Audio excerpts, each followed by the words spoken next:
అందరికీ నమస్కారం. ఎన్నికలు ముగిశాయి. దాదాపు 82% ఓట్లు పోలయ్యాయి. ఇది ప్రజాస్వామ్యంలో మంచి పరిణామం. కానీ ఇదే సమయంలో ప్రజలందరం చాలా అప్రమత్తంగా ఉండాలి. ఎందుకంటే పోలింగ్తోనే ఎలక్షనీరింగ్ పూర్తి కాలేదు, కౌంటింగ్ కూడా ఉంది. ఓటమి కళ్ళ ముందు కనిపించడంతో వైసీపీ అసురగణం ఎంతటి అరాచకానికి ఒడిగొడుతుందో పల్నాడు, తాడిపత్రి, తిరుపతిలో చూసాం. సైకోపాత్ అనే మాట మనం వింటూ ఉంటాం. ఈ జగన్మోహన్ రెడ్డి కూడా ఆ కోవలోకి వస్తాడో లేదో తెలియదు, కానీ ఖచ్చితంగా అతను ఒక సోషియోపాత్. ప్రజలను కులాలుగా, వర్గాలుగా, పార్టీల వారీగా విడదీసి చిచ్చులు పెట్టి ఆనందించే రకం.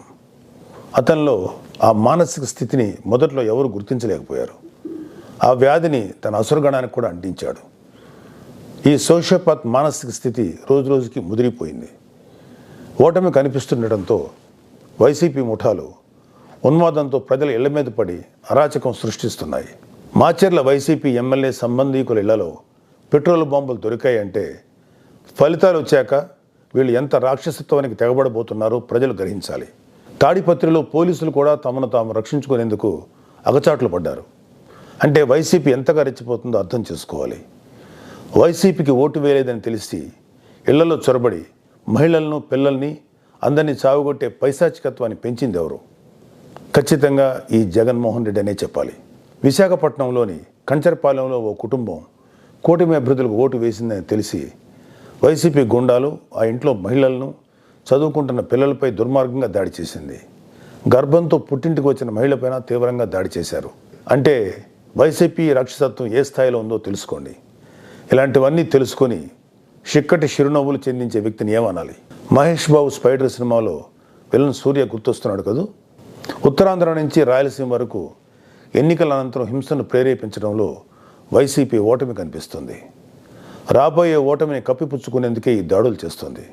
ఈవీఎంలు భద్రపరిచిన స్ట్రాంగ్ రూమ్స్ దగ్గర కూడా భద్రత పటిష్టంగా ఉంచాలి. అక్కడ సెంట్రల్ గవర్నమెంట్ వారిది 3 అంచెల సెక్యూరిటీ ఉంది. అయినా కూడా అక్కడ మన కూటమి పార్టీల ప్రతినిధులు నిరంతరం పహరా ఉండాలి.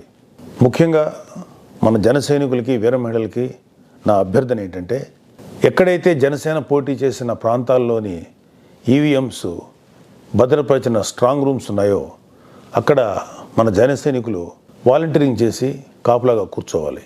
ఈ అవకాశాన్ని ముఖ్యంగా మనం వదులుకోవద్దు, వాడుకుందాం. ఈ వైసీపీ దుర్మార్గులను ఏ దేశాలను తేలిగ్గా తీసుకోవద్దు.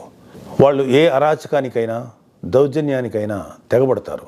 ఆ మధ్యన అంటే 2-3 ఏళ్ల క్రితం అమెరికన్ ప్రెసిడెన్షియల్ ఎలక్షన్స్లో కూడా ఎక్స్ ప్రెసిడెంట్ డొనాల్డ్ ట్రంప్ ఇలాంటి లక్షణాలే కనబరిచాడు. ఎన్నికల్లో ఓడిపోతున్నాను అని తెలిసాక కూడా నేనే గెలుస్తున్నాను, గతం కంటే గట్టిగా ఓట్లు వచ్చాయని ప్రచారం మొదలెట్టాడు. ఫలితాలు వచ్చాక కూడా నానా యాగి చేసి కుర్చీ వదలంటే వదలని అలాగే భీష్మించి కూర్చుంటే వైట్ హౌస్ నుంచి పంపేశారు. దాదాపు ఇలాంటి లక్షణాలే మన ఆపద్ధర్మ ముఖ్యమంత్రి జగన్మోహన్ రెడ్డి కూడా ప్రదర్శిస్తున్నాడు. అందుకే మొన్నటికి మొన్న ఐపాక్ మీటింగ్లో కూడా తన పార్టీ గెలుస్తుందని గొప్పలు చెప్పాడు. అతని మానసిక స్థితిని వంట పట్టించుకున్న ఉత్తరాంధ్ర నాయకుడు ప్రమాణ స్వీకార ముహూర్తం, విశాఖలో స్థలం అన్నీ ప్రకటించేశాడు. జూన్ 4 తర్వాత వీళ్ళందరినీ విశాఖలో ఉన్న ఆ ఆసుపత్రిలో చేర్చాల్సిందే.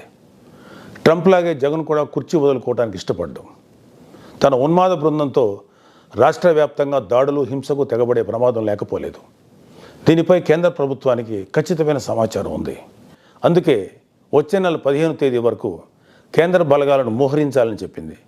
మన వంతుగా కౌంటింగ్ ముగిసే వరకు కౌంటింగ్ కేంద్రాల దగ్గర, పార్టీ కార్యాలయాల దగ్గర కూటమి శ్రేణులు అప్రమత్తంగా ఉంటూ ప్రతి కూటమి కార్యకర్త ఈ కేంద్రాలను పర్యవేక్షిస్తూ ఉండాలి.